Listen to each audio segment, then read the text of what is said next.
I'm saying hello today with Craig Clemmer from the Omni Mount Washington Hotel here in New Hampshire. A very historic hotel property, opened in 1902 after about 2 years of construction. And here are a few visual reminders of what that construction looked like at the time. Maybe, Craig, you can give me a little bit of an overview of the architectural details and how this building was actually built. Yes, obviously we had about 250 Italian artisans that came in to do all of the stonework and the foundation work, and above that was a wooden superstructure. You can see the erection of that superstructure here.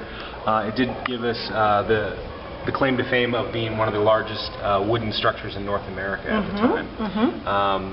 Obviously, one thing that we've talked about is being a state-of-the-art hotel. At the time was that we had a full fire suppression system, which we still obviously have today as well.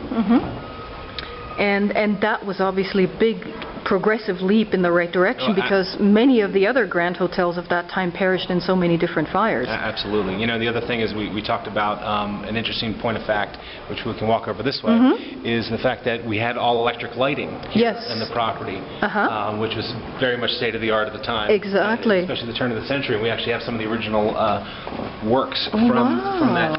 And actually, on the opening night of the hotel, Thomas Edison, the Edison company who did all of our electrical work, actually gave the commemoration toast and actually turned on the lights for the first time. You're kidding. So this was truly a first in this area, for sure. We generated our own power. Another small company out of New Jersey, General Electric, actually did all of our power plant here, which is back, the historic power plant is still back behind the Now, was that hydropower or coal power, or what type of electricity? Coal and steam. Coal and steam.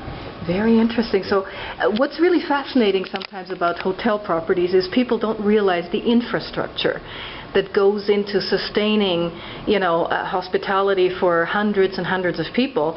So obviously power plant, I mean some of the other infrastructure components, I would imagine, you know, kitchens, all that type of stuff, it must have been state of the art at that time. Absolutely, and still is to this day. You know, obviously, you know, a property like this, it's under a constant state of updating. Yes. You know, because we want to make sure that the guest has all the amenities that they would have at home. Exactly. Whether it's high-speed internet, wireless access, or whether it's a, you know, large high-definition flat-screen TV in the room. Exactly. Those are the things that the traveler wants, but they also want it in a historic setting.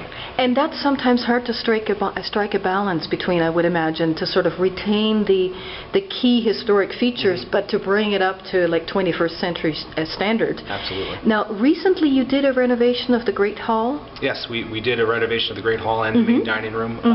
The ballroom, which we saw a little bit earlier, was renovated as well a few years prior to that. But we've done about $50 million worth of capital investments over the last 3 years. Wow. And one of the newest additions, and probably the first addition to the hotel in just about 100 years, is the new Spa and Conference Center. Now, where is that located from here? That's actually located off the back side of the property. Okay. It's attached to the property, and we'll take you down there next. Okay, great. Thank you, Craig. Yep.